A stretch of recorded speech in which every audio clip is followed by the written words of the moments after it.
দর্শক, আপনারা শুনেছেন চোরের মায়ের বড় গলা, কিন্তু চোরের বাপেরও যে বড় গলা হয় সেটা হয়তো আপনারা শুনেন নেই। এ কথাটা কেন বলছি?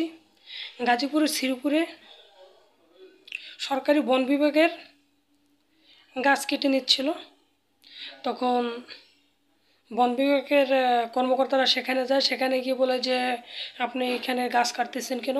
কিন্তু যে গাছ কাটতেছে লোকজন নিয়ে, সেই ব্যক্তি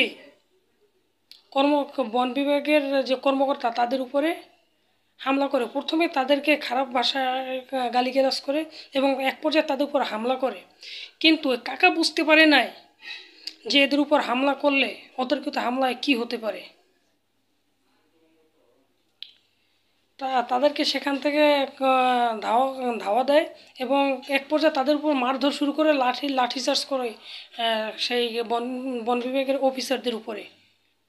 তারপর সেখান থেকে তারা দাও খেয়ে চলে যায়। কিন্তু এরপরে তো খেলা শুরু। ওই কাকুরে নিয়ে গেছে পুলিশ হেফাজতে নিয়ে যাওয়ার পরে কাকু তো আর কিছু বলতে পারতেছে না, কারণ সব ধরনের সাক্ষী প্রমাণ, ভিডিও ফুটেজ সব কিছু বন বিভাগের লোকজনের কাছে আছে। আর এর কতটা সত্য, এই সত্যটা দেখতে এই ভিডিওটা দেখুন। আমনে কি আমনে মোবাইল তো মোবাইল লক করে আচ্ছা শুনেন একটা শুয়ারে বাচ্চা করে মুড়া দাও। আচ্ছা কি হাত করে মুড়া দাও ভাঙলে আপনি তো রাগারাগি করতেছেন ওটা দিল। ভাই কুদালাস, আরে ভাই শুয়ারে আমি কই কুদালাস, শুনেন রাগ করেন কেন? কুদালাস। আরে বাবা শুয়ারের বাচ্চা কইতে ছবি তোলা না, তার ছবির দুষ্টি ছবি বলতেছেন শুয়ারের বাচ্চা কুদালাস। আচ্ছা ভাই শুনেন। আচ্ছা ভাই শুনেন এ ভাই আস্তে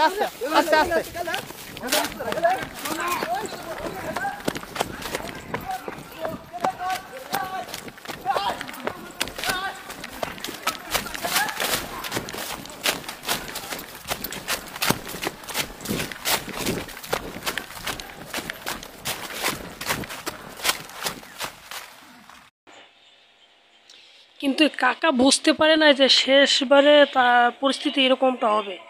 চাষা শেষবারে আর কি মানে কট খাইয়ে গেছে। আইনি হেফাজতে নেওয়া হয়েছে। যখন আইনি হেফাজতে নেওয়া হয়েছে তখন চাষা কিছুই বুঝতে পারতেছে না যে মানে কী দিয়ে কী করবে। চাষা একদম মনে হচ্ছে যেন অবুঝ শিশু, 1 বছরের মানে একদিনের অবুঝ শিশুর মতো বসে আছে। আর বন বিভাগের কর্মকর্তার উপর যখন চড়াও হয়েছিল তখন মনে হচ্ছিল বন বিভাগ না, শুধু দুনিয়াটাই তার। বন বিভাগের কর্মকর্তাদের উপরে হামলা করে তাদেরকে মারধর করতে